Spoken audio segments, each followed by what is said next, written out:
저녁을 방금 먹었는데 이걸 나보고 또 먹으라고? 도저히 못 먹겠어. 못 먹겠다는 음식을 왜 자꾸 주는 거야? 프랑스 여성이 한국 친구 강요에 울먹이며 섭섭함을 토로하고 있습니다. 친구가 준 음식은 도대체 무엇일까요?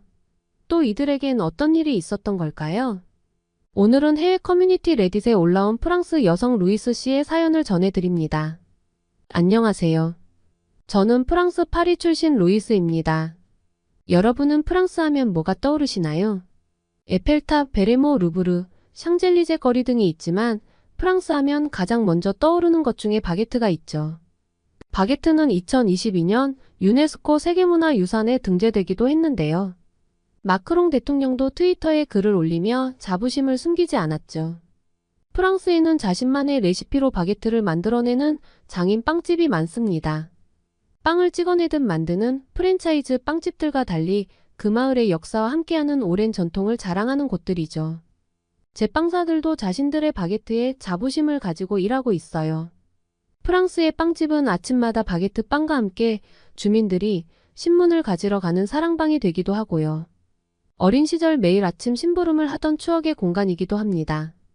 프랑스를 대표하는 빵으로서 세계에도 널리 알려져 있는 이런 바게트가 점점 사라질 위기에 처해 있다는 걸 알고 계신가요? 그래서 제가 요즘 기분이 매우 좋지 않아요. 저희 집 1층에는 정말 오래된 바게트 빵집이 있었어요. 매일 아침 고소한 빵 냄새를 맡으며 기분 좋게 일어났고 항상 그 빵집에서 바게트를 사곤 했죠. 그곳은 프랑스 파리에서 나름 유명한 곳이어서 외국인들도 많이 방문했고 빵집은 항상 북적거렸습니다. 그런데 어느 날부터인가 매일 아침 정확한 시간에 문을 열던 빵집이 하루 걸러 하루 문을 열더니 어느 날엔 일주일 동안 계속 문이 잠겨 있었어요. 제빵사에게 무슨 큰일이라도 생긴 것일까 싶어서 걱정이 되기 시작했죠. 그 탓에 저도 집에서 멀리 떨어진 빵집에서 바게트 빵을 사오는 수고로움까지 생겼습니다. 게다가 아침마다 풍겨져 오는 바게트 구워지는 냄새를 맡을 수 없으니 너무 서운하더라고요. 그러던 중 그날은 빵집이 열려 있어서 곧장 들어갔습니다. 바게트를 사면서 제빵사님께 조심스럽게 여쭤봤어요. 요즘 무슨 일 있으시냐고요. 제 물음에 제빵사님은 이제 더 이상 빵집을 운영하지 못할 것 같다는 청천벽력 같은 대답을 하셨어요. 저는 너무나 놀랐습니다. 이렇게 장사가 잘 되는 유명 빵집이 하루아침에 문을 닫는다니요. 그게 무슨 말씀이신 거냐고 되물었더니 제빵사님은 그동안 매월 충격적인 요금 청구서를 받고 계셨다고 해요. 지난해 10월 전기요금은 1000유로였는데 11월엔 6000유로, 12월엔 12880유로로 3개월 전에 비해 12배가 넘는 전기요금을 내야만 했다고 했습니다. 아무리 장사가 잘 된다고 하지만 이런 전기요금을 부담하면서는 더 이상 빵집을 운영하지 못할 것 같다는 거였죠. 게다가 빵집 운영이 더 힘들어진 이유가 전기요금뿐만이 아니라는데요. 밀가루, 달걀, 버터, 포장재 등 재료 전반의 가격이 모두 폭등하면서 재정난이 더 커지고 있다는 것이었죠. 그럼 바게트 가격을 올리면 되는 거 아니야? 하고 생각하시겠지만 사실 프랑스에서는 빵집 마음대로 가격을 올리기가 쉽지 않아요. 그건 바게트가 단순한 빵이 아니라 평등의 상징이기 때문입니다. 혹시 빵 평등권이라는 말 들어보셨나요? 신분과 관계없이 누구나 같은 품질의 빵을 사 먹을 수 있는 권리라는 뜻인데요. 18세기만 해도 프랑스 사람들은 신분에 따라 먹을 수 있는 빵이 달랐습니다. 내 돈 내고 내가 빵 사 먹겠다는데 누가 뭐라고 하냐 싶겠지만 당시 귀족들은 부드러운 흰빵을, 서미는 거친 검은 빵을 먹었습니다. 특히 1788년과 1789년에 생긴 흉년 때문에 심각한 식량 부족으로 당시 빵값이 폭등해 가난한 사람들은 껍질도 제대로 벗기지 않은 곡식으로 만든 시커멓고 질 낮은 빵을 간신히 구해 먹을 정도였는데 반대로 귀족들과 부자들은 여전히 버터가 듬뿍 들어간 하얗고 부드러운 빵을 먹고 있었던 겁니다. 그러니 자연스레 먹는 빵의 색깔이 신분의 상징이자 불평등의 상징이 된 것이죠. 여기에 갸벨르라고 하는 소금새가 프랑스 혁명까지 불을 지폈어요. 소금새는 말 그대로 소금이 들어가는 모든 식품에 세금을 매기는 건데요. 이게 모두에게 동등하게 세금을 부과하는 게 아니라 귀족들은 서민들보다 훨씬 낮은 세금을 내거나 면제받는 경우가 많았습니다. 이로 인한 서민들의 불만이 프랑스 대혁명의 기폭제가 되었다는 것이죠. 상황이 심상치 않자 당시 집권당은 누구나 같은 품질의 빵을 먹어야 한다며 빵 평등권을 발표한 거예요. 빵의 평등을 실현하기 위해서는 오직 한 종류의 빵만을 만들어 팔아야 한다는 것이죠. 내용을 보면 제빵사들은 시민 모두를 위해 질 좋은 빵을 생산해야 하며 꼭 밀가루 4분의 3과 호밀 4분의 1을 혼합해야 하고 빵의 길이는 80cm, 무게는 300g으로 규격을 정했습니다. 이를 어기는 제빵사들은 감옥에도 갈 수 있다는 조항도 있었죠. 빵 평등권은 의회를 통과해 기준을 내놓았지만 공식적으로 선포되지는 않았습니다. 이렇게 보니 프랑스 혁명 당시 빵이 아니면 죽음을 달라라는 구호가 나온 이유를 알 것도 같으시죠? 게다가 바게트의 모양은 노동법을 개정하는 데 큰 몫을 했습니다. 예전 바게트 빵은 둥글고 두꺼운 모양이었는데요. 이런 모양으로 만들려면 제빵사들이 오븐 옆에서 쪽잠을 자며 밤샘 노동을 해야 했습니다. 그런 제빵사들을 보호하기 위해 최소한 밤 10시부터 4시까지는 노동을 할 수 없도록 1920년에 노동법까지 개정하게 되었죠. 그 결과 제조 시간이 적게 걸리는 가늘고 길쭉한 형태의 빵 모양이 만들어지게 된 겁니다. 이렇듯 바게트는 프랑스의 역사와 문화가 모두 녹아있는 빵입니다. 유네스코에서 바게트를 세계문화유산으로 인정한 것도 이런 배경 때문이죠. 그래서 프랑스에서 바게트 값을 마음대로 올린다는 건 상상하기 힘든 일입니다. 코로나19가 한창이던 2020년 프랑스 정부가 수십만 개의 사업장을 폐쇄했을 때도 빵집만큼은 필수 사업으로 분류해 영업을 할 수 있게 해줄 만큼 프랑스에서 바게트는 중요한 의미죠. 여러 가지 사정 때문에 빵집이 없어진다고 하니 정말 우울했어요. 프랑스 서민들이 점점 살기 힘들어지는 나라가 되어가고 있는 것 같아서 나라 걱정도 생기기 시작하더라고요. 우울함에 휩싸여 집안에 처박혀 있었는데 저희 한국 친구 중 한 명인 민영이에게 연락이 왔어요. 민영이가 연말에 한국에서 결혼식을 한다는 초대 연락이었습니다. 민영이는 프랑스로 유학 왔을 때 저와 집을 함께 쓰던 친구 중 하나예요. 우리는 이탈리아에서 온 사라, 미국에서 온 제니를 포함해서 4명이 집을 함께 썼습니다. 같은 학교에 다니면서 서로 친하게 지냈죠. 그래서 학교를 졸업하고 각자 집으로 돌아간 이후에도 SNS에서 서로의 일상을 공유하며 연락하고 지냈습니다. 친구들이 프랑스에 오거나 휴가 때 시간을 맞추어 2-3명이 함께 여행을 간 적은 있었지만 4명이 모두 함께 모여 시간을 보낸 적은 없었기에 이 기회에 한국에서 모두 모이기로 했죠. 난생 처음으로 인천공항에 도착해 밖으로 나온 순간 느꼈던 황홀함은 아직도 잊을 수가 없네요. 으리으리한 인천공항에 대해서는 인터넷 검색을 통해 알고 있었는데 서울로 오는 동안 보았던 송도의 반짝반짝한 밤 풍경은 정말 잊을 수가 없었습니다. 최첨단의 현대 도시, 이게 한국의 첫인상이었습니다. 한 번도 한국을 와보지 않았던 저는 이리저리 두리번거리기 바빴죠. 고맙게도 민영이가 공항으로 마중을 나와줬어요. 사라, 제니, 저 모두 한국 방문은 처음이었거든요.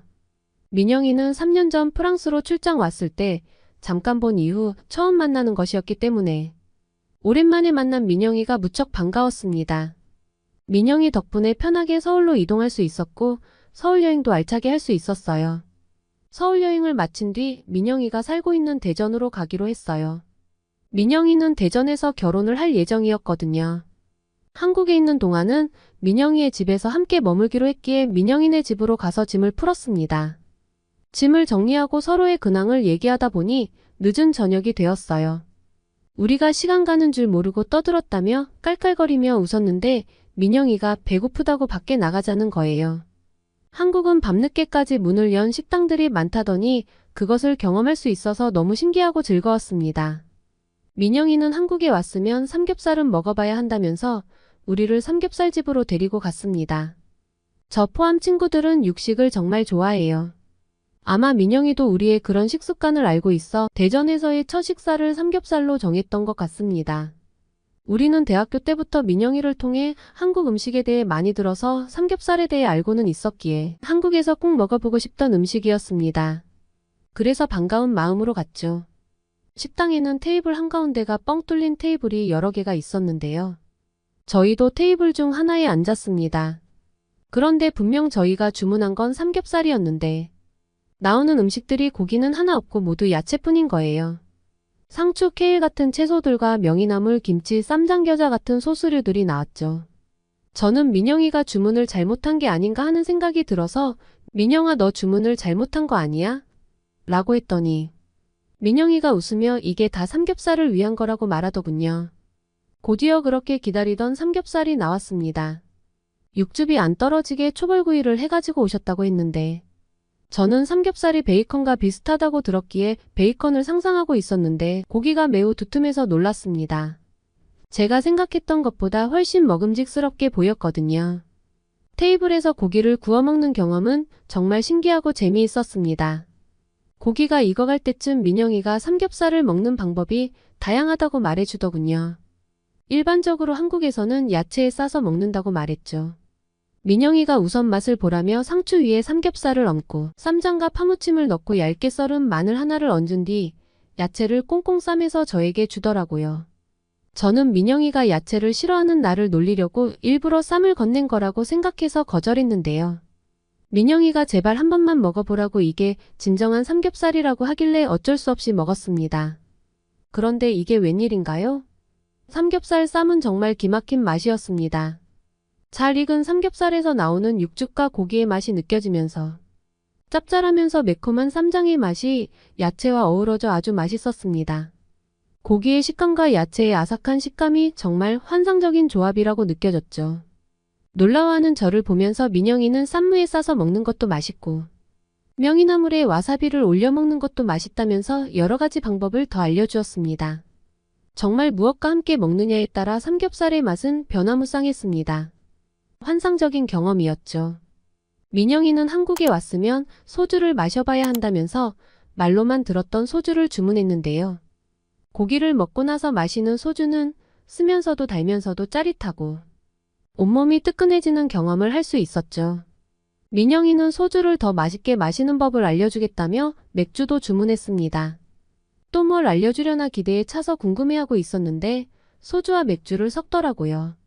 한국 칵테일이라며 소주와 맥주가 섞인 소맥이라는 것을 저희에게 주었는데요. 아까 소주는 좀 쓴맛이 강했는데 소맥은 소주의 쓴맛은 사라지고 맥주의 시원한 느낌 때문에 자동으로 원샷을 하게 되는 정말 기막힌 칵테일이었습니다. 한국은 음식에 정말 다양한 조합이 있다는 생각이 들었죠. 오늘 한 끼를 먹었을 뿐인데 이렇게 많은 조합을 경험할 수 있는 것이 신기했습니다. 우리는 소주 1병, 맥주 3병과 함께 삼겹살을 아주 맛있게 먹었고 마지막 남은 삼겹살과 김치를 함께 넣어 볶음밥까지 먹었는데 정말 배가 터질 것만 같았어요. 이제 다시 집으로 돌아가려나 싶었는데 민영이는 빵을 먹어야 한다면서 또 저희를 어디론가 데려갔어요. 배가 불러서 터질 것 같은데 또 밥을 먹자고 하는 민영이가 정말 이해가 안 갔어요. 아시다시피 프랑스에서의 빵은 한국에서의 쌀과 같아요. 매일 먹는 주식이거든요. 그러니 삼겹살로 이미 배를 채운 저희들에게 빵을 또 먹자고 하는 민영이에게 더 이상 들어갈 배가 없다고 말했지만 절대 그럴 리가 없다고 단정하더라고요. 고집스러운 민영이의 말을 꺾을 수는 없어서 일단 따라갔습니다. 민영이는 저희를 데려가면서 대전에서 가장 유명한 곳이니 한 번쯤 가볼만 한 곳이라고 말했어요. 빵집에 간 저희는 무려 3번이나 놀랐습니다. 작은 빵집을 생각하면서 왔는데 웬 백화점 같은 곳이어서 처음 놀랐고 들어가 보니 어마무시한 빵의 종류를 보고 두 번째 놀랐습니다. 물론 그 중에 반은 빵이라기보다는 디저트라고 부르는 게 맞는 것들도 꽤 있었지만요. 그런데 놀랍게도 분명 배가 정말 부른 상태였는데 그것들을 보니 맛있겠다라는 생각이 들면서 자연스럽게 쟁반과 집게를 들고 있는 저를 발견했습니다. 그리고 마음에 드는 빵을 골라 쟁반에 담기 시작했어요. 처음 보는 신기한 디저트들이 많아서 담다 보니 쟁반이 꽉 찼고 그 모습을 본 민영이는 그것 보라며 다 먹게 되어 있다고 하면서 웃더라고요. 그곳에서 유명하다는 빵을 전부 담았고 같은 건물에 있는 카페로 이동해 커피와 함께 먹었는데 정말 맛있어서 깜짝 놀랐어요. 버터의 풍미가 가득하면서도 느끼하지 않고 쫄깃한 빵의 식감이 너무 좋더라고요. 제가 고른 빵 중에 가장 맛있게 먹었던 것이 잠봉베르였습니다. 프랑스의 잠봉베르에는 버터가 그렇게 크게 들어가지 않는데 한국의 잠봉베르는 버터가 저세상 크기더라고요. 느끼할 것 같았지만 잠봉햄과 버터의 조합이 정말 끝내주더라고요. 개인차가 있겠지만 프랑스에서 먹었던 것보다도 더 맛있게 먹었어요. 여기서 세 번째로 놀란 것은 분명 삼겹살을 양껏 먹었음에도 저희가 골라온 빵들을 다 먹었다는 거예요. 저도 절대 못 먹을 거라고 했는데 민망해서 웃음이 났습니다. 이제 프랑스에 돌아가서 바게트 빵만 먹으면 너무 서운할 것 같아요. 왠지 1차는 삼겹살에 준하는 음식을 먹은 다음에 빵을 먹어줘야 할 것 같은 마음이 생기더라고요. 이후로도 한국에서 먹은 음식들이 너무 맛있어서 프랑스에 돌아가도 한국의 음식들이 많이 생각날 것 같아서 큰일입니다. 그래서 저와 친구들은 1에서 2년에 한 번은 한국에서 모이자고 약속했습니다. 다음에 한국에서 만날 시간들도 기대가 됩니다.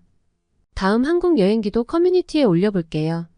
한국에 대한 다양한 정보 댓글로 남겨주세요. 삼겹살에 이어 빵까지 야무지게 드신 루이스 씨가 제대로 된 저녁 코스를 즐기신 것이 분명하네요. 오늘 사연이 좋으셨다면 구독과 좋아요를 눌러주세요. 그리고 주변에 공유하셔서 이야기를 나눠보세요. 여러분의 구독과 좋아요는 영상 제작에 큰 힘이 됩니다. 더욱더 감동 깊은 사연으로 찾아뵙겠습니다. 감사합니다.